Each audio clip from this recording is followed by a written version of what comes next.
Begini, dulu saya di Sarang itu pernah rois takrib, rois Fathul Mu'in. Tapi yang menjadi saya tambah alim itu gara-gara gejolokan bapak begini. Hak dhisik ana wong imami, saking semangate ngapalno hal ataka haditsul ghasyiyah. Jumat-Jumat itu. Karena dia ingin keren ya pakai surat panjang gitu. Terus dia datang ketika takbir langsung baca Bismillahirrahmanirrahim hal ataka haditsul ghasyiyah. Makmumnya bilang subhanallah. Karena dia agak pede dengan surat yang panjang diganti qul ya ayyuhal kafirun. Makmumnya masih bilang subhanallah. Sampai berkali-kali diganti surat qul ya makmumnya tetap bilang subhanallah. Karena nggak tahu caranya mengingatkan kalau imam itu tidak baca Fatihah. Karena ada satu cara yaitu kon ngelingno ngangge napa? Subhanallah. Akhirnya wonten makmum sing nekat ora maca Fatihah. Nah, pertanyaan bapak saya, kamu harus berani ijtihad. Merubah hanya satu pakem mengingatkan imam itu pakai subhanallah. Karena kalau kasus seperti ini nggak cukup diingatkan subhanallah. Niki adik-adik kira-kira batal mboten ngelingno imam muni ora maca Fatihah. Kalau sampean bilang batal berarti nggak ada solusinya.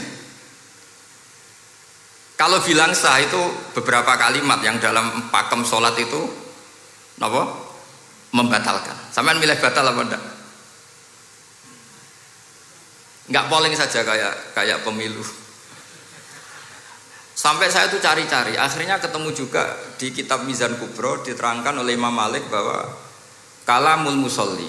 Musolli itu ngomong, kalau itu manfaat, tapi jangan ditiru ya. Dan darurat, ya, dan darurat, maka itu boleh dan tidak membatalkan sholat.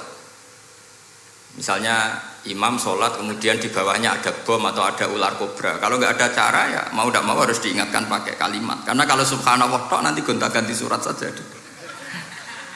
Tahu-tahu mati dipatok ular apa? Kobra. Sehingga dari gejolokan-gejolokan seperti itu akhirnya saya berpikir. Sampai saya nyari kitab-kitab Al-Madzhabul Arba'ah.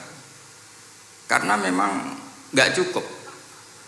Terus pertanyaan kedua kata bapak saya tentang tradisi misalnya orang-orang kampung kalau bikin batu bata itu dari tanah, kemudian kadang makjunun bisirjin, kadang dicampur dengan apa? Sirjin. Nggak usah diterjemah ini sambil latihan bahasa Arab katanya. Masa pondok internasional nggak bisa bahasa Inggris sama bahasa Arab? Makjun ya. Ternyata mazhab Syafi'iyahnya membolehkan atau nganggap alatut tohara itu dua, alma wa turab. Tapi ternyata dalam mazhab Hanafi termasuk alatut tadhir atau alatut tohara itu annar, yaitu api. Alasan Abu Hanifah, orang mukmin yang banyak dosanya itu untuk masuk surga itu disucikan dulu di neraka. Artinya annar itu al-mutahhirah. Nar itu gunanya mensucikan. Sehingga batu bata karena sudah mengalami proses dibakar, maka berarti suci meskipun makjunun bisirjin. Ya tapi jangan pakai tayamum, pakai apa? Nah, jadi kalau Anda mandi junub atau nggak punya wudhu, kalau nggak ada turab sama apa? Air, ada solusinya yaitu wudhu pakai nar. Tapi itu jelas haram itu kalau itu karena nggak mungkin nggak ada turab itu nggak mungkin. Sehingga ini penting, gejolokan-gejolokan para ulama, para guru ini penting. Karena ternyata para nabi itu menjadi pinter, itu ya karena digojlok pangeran. Saya punya sekian contoh di kitab-kitab para wali. Ketika datang malakul mauti ke Nabi Ibrahim dan akan mengambil nyawanya itu, Nabi Ibrahim tangklek, kowe sapa? Aku malaikat. Ono apa? Ditugasno pangeran mencabut nyawa Anda. Terus kata Nabi Ibrahim, apa kamu tahu saya ini siapa? Ya tahu, Anda Khalilur Rahman, kamu kekasih Allah. Terus kata Nabi Ibrahim, hal ra'aita habiban yumitu habibah. Masa ada kekasih membunuh yang dikasih? Pasti Anda salah. Ya karena malaikat nggak pernah ngaji di sini di progresif ini. Dia tidak bisa jawab. Akhirnya niki kalau pamit niki kalau sembuh niki cekap. Niki cekap. Bingung, mboten ngulino niki bingung niki. Akhirnya malaikatnya matur malih teng pangeran. Ya Allah, kata Nabi Ibrahim logikanya begini. Wa hal ra'aita habiban yumitu habibah. Mosok kekasih kok dipateni kekasih. Terus kata Allah gini, ya sudah bilang gini sama Nabi Ibrahim sama Ibrahim. Wa hal ra'aita habiban yakrahu ayyalqa habibah. Mosok kekasih kok ora siap ketemu sing dikasih. Akhirnya Israel datang lagi. Balik mana? Gini logikanya dibalik sekarang begini gitu. Wa hal ra'aita habiban yakrahu ayyalqa habibah. Terus Ibrahim bilang oke ya enggak masalah sudah. Artinya apa? Kita ini diajari satu logika. Logika apa saja? Ini Allah. Sehingga ya memang normalnya hidup tuh cerdas. Kata Ghazali cerdas nyikapi apa? Realitas. Ini penting saya utarakan. Saya punya sekian contoh kecerdasan para nabi. Saya berkali-kali cerita, nabi yang sezaman itu sebetulnya 3, tapi yang ilmunya level itu hanya 2. Karena ada yang sezaman yaitu Ibrahim dan Lut. Tentu tidak level karena Nabi Lut itu pernah keponakan Nabi siapa? Ibrahim. Kedua Nabi Musa dan Nabi Harun. Tapi ini juga agak level karena Nabi Harun jadinya Nabi itu karena proposal Nabi Musa. Jadi proposal mulai dulu ya ada. Nah, Nabi Musa kita tahu adalah al-sak. Al-sak itu kalau ngendikan itu lesannya agak cedul ya. Cedul. Ini nanya jajar ke sana. Jadi kalau nggak bisa tanya ya. Bahasa Arabnya pokoknya al-sak, cedul. Karena masyhur ya kita tahu cerita itu Musa yang kecil itu sebeling. Jadi nak digendong Fir'aun itu dijabuti jenggote. Padahal masih kecil. Sesuai Fir'aun curiga dasar Bani Israel. Lama-lama dia memutuskan sepatah ini aja ini jelas darah-darah Israel. Kita tahu Fir'aun adalah orang Kipti, orang Mesir. Setelah berkali-kali gitu terus tanya gini sama Asia, ini anak ini sudah bisa mikir, memang dasar Bani Israel jadi gak suka orang Kipti. Orang bah cah cilik biasa gak masalah. Sehingga dia terus dites ada jamroh, ada bara api sama apel. Sebetulnya Musa ini sudah tahu mau ngambil apel, tapi kalau dia ngambil apel dibunuh sama Fir'aun berarti bisa membedakan. Akhirnya sama Jibril diarahkan ngambil apa? Api jamroh tadi. Akhirnya agak ditelan terus menjadi lesannya apa? Cedul. Sampai sepuh jadi nabi tetap begitu. Makanya beliau ngendikan Rabbis shrahli sadri wa yassirli amri wahlul 'uqdatam min lisani yafqahu qawli. Terus proposalnya itu tadi waj'alli waziram min ahli Haruna akhi. Sebagian ayat lebih jelas lagi yaitu wa akhi Harun huwa afsahu minni lisanan fa arsilhu ma'iyya rid ayyusaddiqun. Jadi dan saudara saya Harun lebih fasih berbicara daripada saya. Jadi kualitas ilmiahnya bagus Musa tapi jubirnya itu Harun. Ya kira-kira kayak Mbah Lim dulu. Iya Mbah Lim. Ya, gitu. Jadi ini saya jubirnya Gus Ali, saya Harun, ini Musa. Maksudnya kaya karena sudah ada nabi. Singkat cerita karena Musa itu agak alsak sehingga Harun ini ya nggak levelnya. Padahal sezaman sehingga ya nggak pernah bantah-bantahan, nggak pernah adu argumen. Yang benar-benar nabi sezaman dan kemudian sering adu argumen adalah Isa dan Yahya. Kita tahu umurnya ya imbang, kualitas al-mazaya wal wa'il juga imbang. Nabi Isa kita tahu wa yukallimun nasa fil mahdi wa kahla. Mulai kecil bisa ngendikan, dia sudah pinter. Nabi Yahya kita tahu ya Yahya khudil kitabah biquwah wa atainaul hukma sabiyya. Jadi sama-sama pinter. Wa hananam min ladunna wa zakah wa kana taqiyya.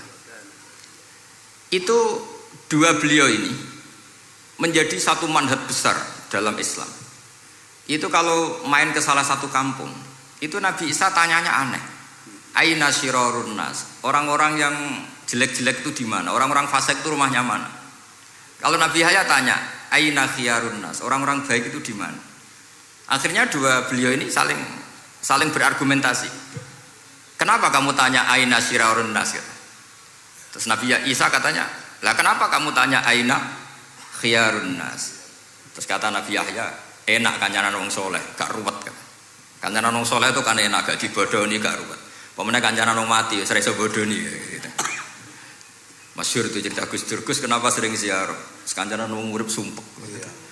Wong mati kata bejo. Wong mati kata bejo. Ini teman ziarahnya Bapak. Wong mati kata bejo. Ya. Itu ya ini santai-santai saja, rileks saja. Karena saya sudah tahu mau ngomong apa. Nanti kalau ingin serius ya ngaji sama saya, harus khatam biar enggak jadi korban kama sayati sama kama takodam. Akhirnya Nabi Yahya gantian tanya, kenapa kamu tanya aina sirarun nas? Itu masyhur beliau. Ini dalam kitab Tabaqatul Asfiya karangan Abu Nu'aim Al-Asfihani.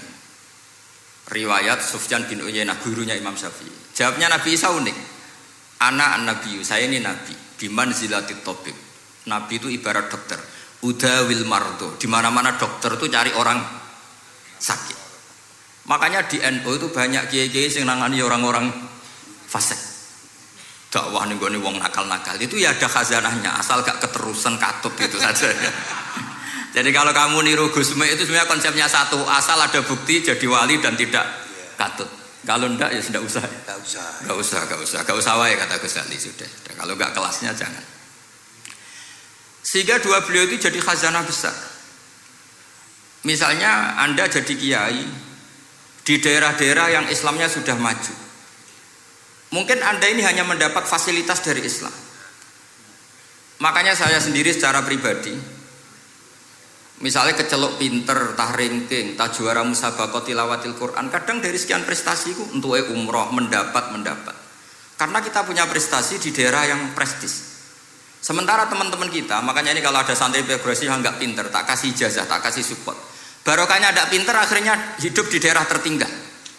Barokahnya hidup di daerah tertinggal, Anda muassisul ma'had, Anda muassisul masjid. Sing prestasi hanya mendapat dari negara, yang tertinggal malah memberi kontribusi. Akhirnya apa? Lama-lama ini yang prestasi coro Jawa ngatok tomak. Saya dapat apa? Sementara yang di desa tertinggal, saya bisa memberi apa? Sehingga Allah bikin wong bodoh itu ada rencana besar kira-kira. Jadi mau orang bodoh itu gak ada orang-orang santri yang hidup di daerah-daerah apa? Tertinggal. Aman golek prestasi, golek umroh, terus ambisi ngimami Masjid Haram bareng. Terus kapan dakwahnya? Karena yang diburu itu mendapat, bukan Ini bahaya sekali bagi Islam. Sehingga tradisi guru-guru kita, nah santri pinter ya dilem, santri bodoh ya dilem, santri bulet ya dilem, santri setengah bulet ya dilem, sekabeh kaulane pangeran. Kok ana hikmah dhewe-dhewe kata gitu. Tapi ini bukan justifikasi atau melegitimasi kenakalan anak-anak Anda. Ini mau cerita ilmiah. Kemudian ada perdebatan lagi. Dan ini nanti terusannya adalah al-ulama warasatul anbiya. Sayyid Abdul Al-Haddad itu masyhur. Kalau ada orang sowan ditanya, kiaimu nak mulang tau nangis? Mboten nate. Lereni ngaji wong ngono iku.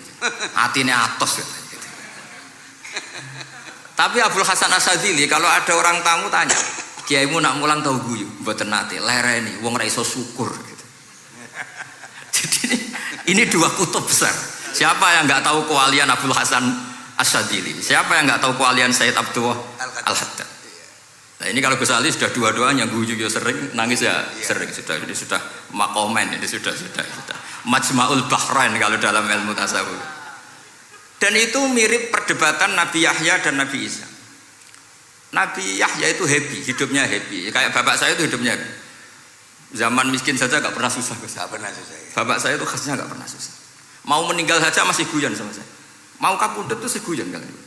Ya seneng, ya happy saja. Jadi mirip cerita Jalaluddin Ar-Rumi. Beliau mau kapundhut, muridnya nangis semua, marah-marah dia. Kamu murid-murid yang bodoh. Saya ini mau ketemu kasih kamu tangisi. Ayo joget semua. Makanya kalau ada orang mati kok ceria itu karena mazhab Jalaluddin apa? Ar-Rumi. Masyhur itu. Ini malam pengantin saya, kenapa kamu nangis? Makanya jadi mitos kalau mimpi jadi manten itu mau mati. Karena kalau Jalaluddin Rumi istilahkan kematian itu adalah pengantin. Umar bin Abdul Aziz salah satu khomisul khulafa masyhur. Ketika mau kapundhut orang nangis semua juga dia marah. Memangnya saya mau kemana kok kamu tangisi? Ila khairi madhubin ila khairi rahimin ila arhamir rahimin. Timbang kupol kon sumpek. Atok mati katanya. Memangnya saya mau kemana? Ila khairi madhubin ila, ke zat yang terbaik yang kita tuju. Ini mirip Nabi Yahya. Sehingga Nabi Isa koclok, Mali aroka dohikan ka'annaka ta'manu min makrillah. Kamu kok sering senyum, sering guyu, ngakak-ngakak. Seakan kan kamu tuh tidak pernah akan kena siksa. Nabi Yahya gantian bales, Mali aroka abisan ka'annaka taqnatu min rahmatillah. Lah kamu merengut terus koyo ora ono rahmate pangeran saja. Ini terjadi madzhab antara Abdul Hasan Asyadzili dan Sayyid Abdullah Al-Haddad.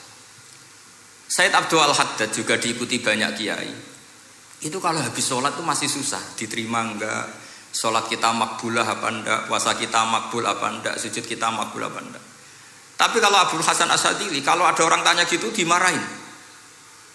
Sujud kula ditampi boten ya Sayyid Abdul Hasan Asyadzili. Gak usah mikir ngono, ditakdir sujud wis luar biasa. Orang geruang ditakdir sujud, gak usah mikir ditampa ta ora. Loh iya, ketika kita nanti ketemu Allah, prestasi betul gak pernah sujud itu. Sebagai hamba kita bangga pernah sujud, terus gak penting ditampa ta ora. Bahkan kalau anak-anak muda ini kepengen ditampa niate elek.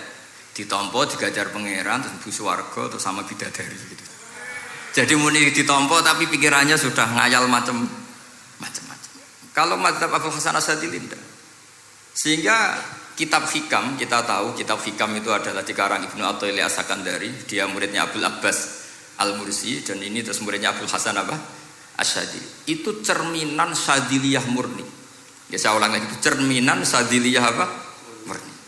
Sehingga beliau ngendikan masyhur itu, qalilul amali ma'a syuhudil minnah minallah khairun min kasiril amali ma'a ru'yatit taqsir. Jadi amal sedikit tapi yakin itu anugerah Allah, lebih baik beramal banyak tapi masih merasa salah karena ora ono syukure. Makanya bapak saya Gus Ali ana wong abangan gelem salat, gak tahu gak disahno sah terus. Ketika ada orang fikih marah-marah tapi rubuh gedang, wes rubuh gedang lah, pokoknya sah terus. Pokoknya sah terus. Ini sangat-sangat Syadzili berarti. Ini penting saya utarakan supaya khazanah kita itu tidak pernah habis. Karena al ulama warasatul anbiya. Nabi tidak ada warosati, tapi warasatul anbiya. Sehingga semua watak para nabi sebelum Rasulullah Shallallahu Alaihi Wasallam itu semua tercermin pada umatnya Rasulullah Shallallahu Alaihi Wasallam. Cerita paling terkenal tentu Asra Badrin. Tawanan-tawanan perang Badarin mau diapakan? Rasulullah istasyara Abu Bakrin. Terus kata Abu Bakar, itu keluargamu ya Rasulullah. Hum ashiratuka, hum aqaribuka. Ya maafkan saja. Terus ditanya Umar, menurut kamu gimana Umar? Itu kan orang-orang yang ngusir engkau ya Rasulullah. Yang dulu ingin membunuh engkau, sekarang ketangkep ya bunuh, kok repot. Apa kata Rasulullah? Masaluka ya Abu Bakrin kama sali Ibrahim isqala faman tabi'ani fa innahu minni wa man asani fa innaka ghafurur rahim. Sing prestasi ya alhamdulillah, sing ora prestasi semoga-moga pangeran akeh sepurane. Sudah gitu ya cara kesali ya sis ngono kok repot. Wa masaluka ya Umar kama salin nuh isqala rabbi la tadzar alal ardi minal kafirina dayara. Sudah habisi saja ning donya kafir. Tapi anehnya apa? Rasulullah akhudha bimadhabi Abi Bakar. Nabi mengambil pendapatnya siapa? Abu Bakar. Karena Nabi kena khitab anitabi millata Ibrahim hanifah.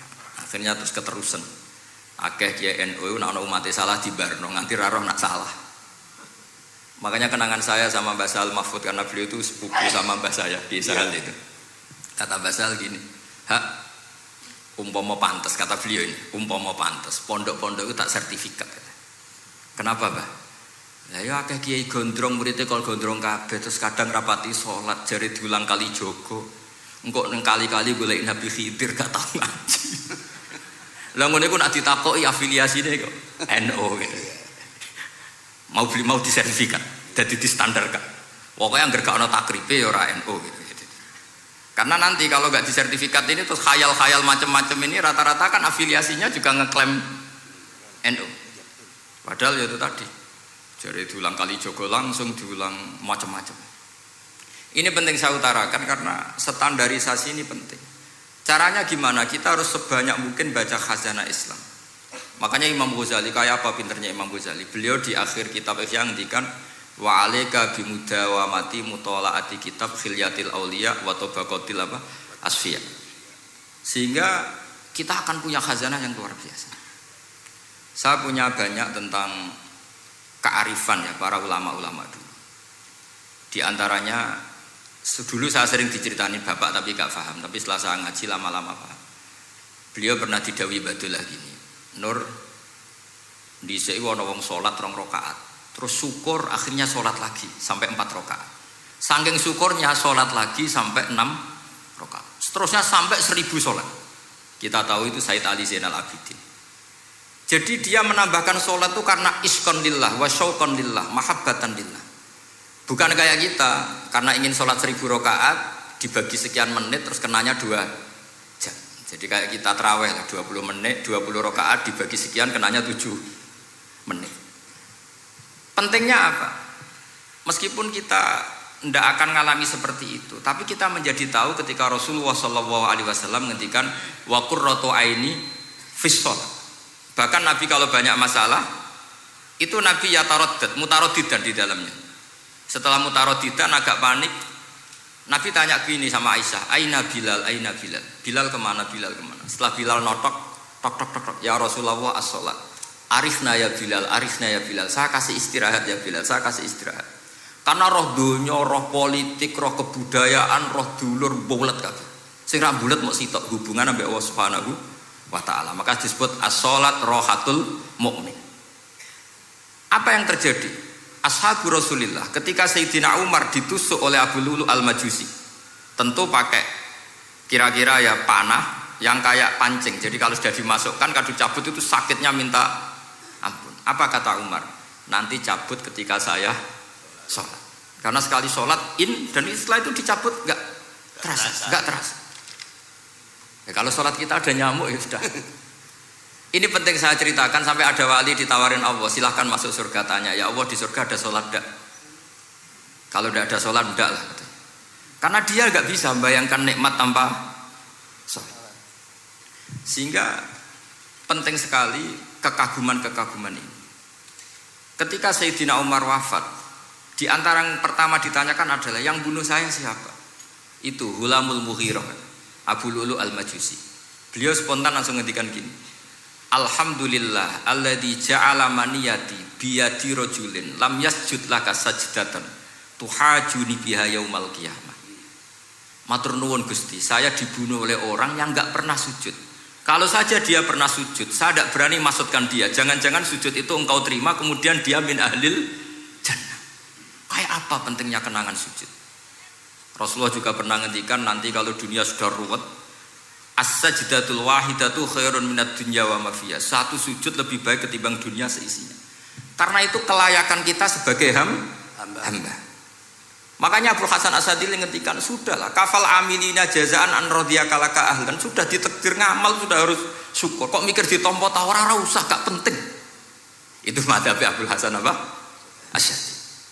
Dan itu ditiru para kiai-kiai kita. Madzhab Said Abdul Haddad juga ditiru kiai-kiai kita. Sehingga sedekah Rasulullah ketika ngendikan al ulama warasatul anbiya. Ini penting saya utarakan karena khazanah kita biar tetap kaya. Makanya masyhur dalam Manaqibul Ghazali kita tahu Imam Ghazali itu orang yang luar biasa, pengarang Ihya. Saya punya banyak karangan beliau, Al-Arba'in Al-Usul. Tapi yang paling saya cintai tentu Ihya, kitab Mustasfa, kitab Qawaid Fiqih itu Usulul Fiqih. Manaqibul Ghazali adalah Rasulullah pernah jejer Nabi Musa. Terus Rasulullah ngendikan ulama ummati ka'ambiya'i Bani Israel. Terus kata Nabi Musa, yang benar saja, masa ulama kok kapasitasnya kayak Nabi, apapun hebatnya itu nggak mungkin lah kapasitasnya kayak Nabi. Terus kata Rasulullah, ya sudah buktikan saja. Terus dipanggillah Imam Ghazali. Ketika dipanggil, ini katanya Ghazali katanya. Ditanya sama Nabi Musa, siapa namamu? Ana Muhammad bin Muhammad al-Ghazali at-Tusi asy-Syafi'i. Mau jawabnya panjang. Terus kata Nabi Musa, kecangkeman gitu, cara Jawa itu kecangkeman, ditakoki jeneng kok jawabnya kakean ya. Terus kata Imam Ghazali, ya lumayan saya. Jenengan ditanya Allah sing ya'lamus sirra wa akhfa saja jawabnya kelebihan gitu. Apa itu kata Nabi Musa? Wa ma tilka bi yaminika ya Musa. Qala ya asaya atawakkau 'alaiha wa ahusyu biha 'ala ghanami wa liya fiha ma'aribu ukhra. Jadi Nabi Musa ditanya, "Sing mbok gawe iku apa ta?" Ini tongkat saya, tak pakai ini, tak pakai ini, tak pakai ini. Jadi masih banyak kelebihan jenengan di bawah saya. Akhirnya fa'aqarra Nabi Musa ini ikrar bahwa benar-benar ulama Rasulillah itu keambiyai Bani apa? Israel. Jadi khazanah-khazanah kecerdasan gini ini penting. Sehingga ketika ada kemacetan fikih, ada kejumudan fikih, tugas kita adalah memecahkan kejumudan itu. Misalnya begini, ini yang sering dilakukan Bapak saya dan Gus Ali. Kancanan wong fasik hukumnya piye? Ya ora oleh, wong kok kancanan wong fasik. Tapi kalau dibalik, bina wong fasik boleh ndak? Boleh. Syaratnya bina kudu ngancani. Jadi dibelokkan gitu aja sudah rubah. Hadza huwal fiqh. Yang dikatakan fikih ya seperti itu. Tapi orang-orang yang enggak ngerti detailnya fikih, apalagi usul fikih, fikih itu menjadi rumit. Makanya ahli sunnah itu luar biasa. Ada orang mati karena narkoba atau karena apa itu? Oplosan. Itu kiai cokre. Itu kiai alim biasa datang. Itu ya biasa mempersaksikan, nggih mayite sae nggih. Nggih. Padahal orang itu enggak percaya ini orang mati cokre kok apa? Sae. Padahal dia di kiainya bilang gini, wis sae saiki wis reso nakal katanya. Mas sae sudah mengakhiri semua kenakalannya lewat apa? Lewat kematian tadi. Karena itu doa Rasulullah. Rasulullah itu kalau ngedikan itu luar biasa. Allahumma ij'alil hayata ziyadatan li fi kulli khairin wal mauta rohatan li min kulli syarrin. Ya Allah, jadikan hidup ini ziyadatan li fi kulli khairin. Jadi anggap saja kalau hidup itu berarti potensi tambah baik. Anggap saja kalau mati itu akhir dari segala keburukan. Berarti orang cukre ini mati itu baik apa buruk? Baik, karena dia sudah tidak bisa buruk lagi. Makanya saya nah ini khazanah yang luar biasa. Karena tadi kematian adalah ar-rohah min kulli apa? Syarrin. Nah ini sesi kedua, mungkin ini tinggal seperempat jam atau setengah jam. Saya ini karena biasa ngomong lama. Saya mau menerangkan kalimat tauhid. Ini penting sekali. Kalimat tauhid itu kata Ibnul Qayyim Al-Jauziyah dalam kitab Zadul Ma'ad. Ini kitab kesayangan Sayyid Abdul Al-Haddad. Sampai beliau ngendikan, ya laitani minha iddatan nusakhin li uhdiyaha ila tullab. Semoga saya punya naskah banyak yang mau saya hadiahkan ke santri-santri. Saking pentingnya kitab apa Zadul Qayyim. Itu beliau mengartikan la ilaha illallah itu luar biasa. Kalimat ini adalah kalimat super. Allah bikin surga juga demi kalimat ini. Siapa yang menerima kalimat ini maka masuk surga. Yang menolak kalimat ini maka dimasukkan neraka. Kita tahu neraka itu kalau ada batu dicemplung itu sampai ke bawah itu nunggu 70 tahun. Kayak apa kedalamannya? Bego siapa saja tidak akan bisa itu bikin apa? Neraka. Karena kalau batu dijatuhkan nunggu 70 tahun itu sampai kok riha. Itu dibikin juga untuk orang yang menolak la ilaha illallah. Kemudian karena manusia butuh latihan, dibikinlah langit dan bumi supaya didiami manusia untuk menerima konsep la ilaha illallah. Karena manusia butuh pelatih, diutuslah para rasul untuk melatih la ilaha illallah. Dan kalimat ini andaikan ada orang kafir 70 tahun, kemudian dia melafadzkan la ilaha illallah Muhammad Rasulullah, maka semua kekafirannya dihilang. Maka santri-santri yang aswaja ini harus yakin, ia adalah kalimatun dakhala bihal kafiru al-islam. Ini kalimat yang orang kafir 70 tahun saja menjadi muslim. Tapi sekarang banyak gerakan dengan kalimat yang sama malah orang Islam menjadi kafir. Itu kira-kira kelompok aneh nomor boten. Hanya karena la ilaha illallah banyak kelipatok dihukumi kafir. Gara-gara la ilaha illallah bipitung dino diharani kafir. Wong kalimat ini sing kafir wae dadi mukmin. Sekarang dengan kalimat yang sama yang mukmin jadi kafir. Ini apa-apaan? Kira-kira gitu cara mantap ini apa-apaan. Ini penting saya utarakan. Jadi kepastian tauhid. Ngendikane pangeran kul lil ladzina kafaru iyantahu yufar lahum ma qad salaf. Makanya Abdul Hasan As-Sadili ketika nafsirkan fa'lam annahu la ilaha illallah wastaghfir li dzambika walil mu'minina wal itu ai bihadhil kalimah kata beliau. Kamu harus camkan bahwa la ilaha illallah. Dan setelah itu kamu baru sah istighfar untuk kamu sendiri maupun untuk orang mukmin siapapun, mukmin-mukminah. Kita tahu andaikan kita punya keluarga kafirah atau murtadah sah enggak diistighfari? Enggak sah. Tapi sefasik apapun asal dia min ahli tauhid maka sah diistighfari karena fa'lam annahu la ilaha illallah wastaghfir li dzambika walil mu'minin. Jadi sahnya mengistighfarkan orang lain hanya dengan satu syarat, yaitu dia min ahli la ilaha illallah Muhammadur Rasulullah. Sehingga dalam cerita-cerita kewalian, dan ini saya percaya cerita ini karena saya pernah menemukan di Musnad Ahmad, saya menemukan di Ithaf syaratnya Ihya, juga di kitabnya Said Muhammad Abu Abdul Farad itu. Dulu itu ada wali yang tukang bikin Istanbul itu. Pernah dengar Istanbul itu yang Quran kecil itu. Kalau sekarang kan dibikin masif, mau 5.000-an. Kalau dulu masih asli. Itu Kiai Sarbini itu kayak Mbah Khalil Bangkalan. Jadi karena dia orang penting itu, nak diundang orang itu, ya engkau nak ditakoki pangeran muni rombongan. Jadi kayak Mbah Khalil juga Mesir gitu. Terus ditinggal lagi. Engkau ditakoki pangeran muni ngenteni Mbah Khalil, ngenteni rombongan. Ya sudah gitu dong. Tapi karena beliau terkenal wali ya. Singkat cerita kalau Sohibul Bait ini enggak terima karena pas 7 hari sampai di sebelah no sapi apa-apa ternyata dia tahlilnya sebentar. Terus kata beliau, ya sudah semua makanan itu ditimbang pakai pohon kelapa. Yang satu kosongin katanya. Kifatul mizan yang satu atau kafatail mizan yang satu dikosongin. Beliau datang yang bikin Istanbul tadi. Bilang bis itu sudah jam 4 kata. Sudah tinggi bismillahnya. Terus kata beliau, bismillahku ra genep ae wis ngalahno pakananmu, apalagi genep katanya. Ini penting saya utarakan nanti di cerita yang di kitab Musnad Ahmad. Ini perlu dicamkan. Saya hafalkan hadis itu. Inna wa ta'ala istakhlasa rajulan min ummati ala ru'usil khalaik. Setelah dipertontonkan, fayan syuru alaihi tis'an wa tis'ina sijillan. Kullu sijillin minha maddul basar. Jadi ketika dipertontonkan itu ada satu box, yang satu boxnya itu sudah sepanjang mata melihat. Sudah satu boxnya saja tuh mislumat dil basar, sepandang mata melihat. Apalagi ini 99. Terus Allah itu fair, Allah tanya, afalaka uzrun, apa kamu melakukan kesalahan banyak ini punya alasan? Enggak katanya. Adzolamat kata badi al-hafidun, apa memang malaikat itu sentimen sehingga salah kamu tok yang ditulis, kalau kamu enggak salah enggak ditulis? Enggak ya Allah. Terus kata Allah, bala innalaka inti hasanah, kamu masih punya satu kebaikan. Ketika Allah bilang kamu punya satu kebaikan, apa kata lelaki tadi?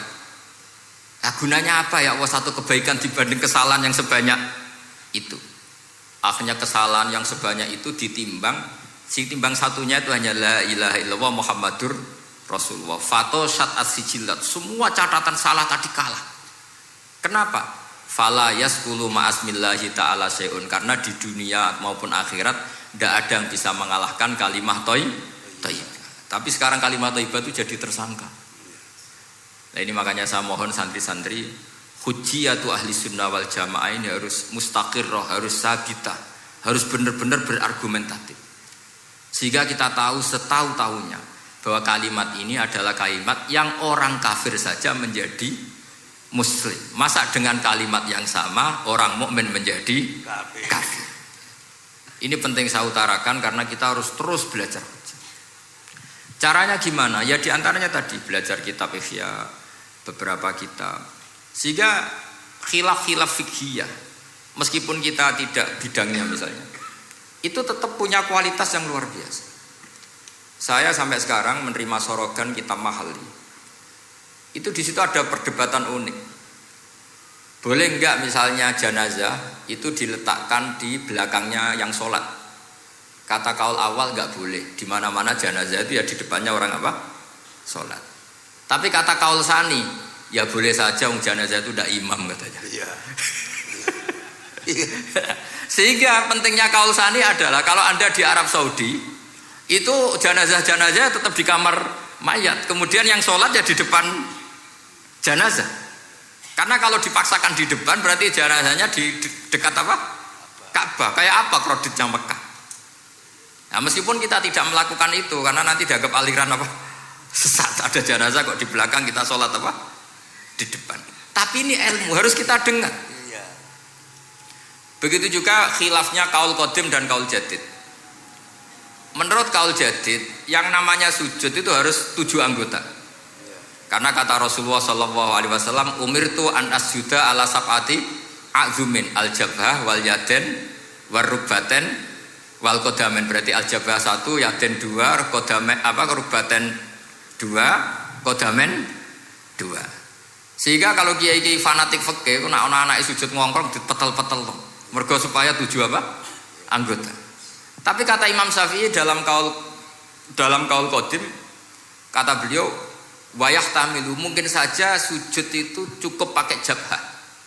Karena dalam doa Nabi itu hanya sajadalaka wajhi wa sam'i wa basori, tidak ada Nabi dongo sajadalaka wajhi wa yadi wa rubbati wa qadami.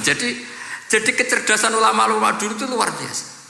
Sehingga kalau kita baca pembanding-pembanding itu, lama-lama kita menjadi cerdas. Ini yang terakhir saya cerita tentang Imam Ghazali. Dulu banyak orang yang bermadzhab pentingnya uzlah. Sehingga banyak ulama yang uzlah, alasannya kumpul wong serepot tok, paling gak ngerasani wong lah, minimal dosanya ngerasani wong. Singkat cerita banyak ulama yang uzlah, kemudian umat ini dipimpin aliran-aliran sesat. Terus ulama yang uzlah itu diparani sama ulama yang sudah jadi wali. Ya akalatal hasis, karena dia di hutan sehingga makannya hanya rerumputan. Tarattum ummata Muhammadin sallallahu alaihi wasallam fi aidil mubtadi'ah.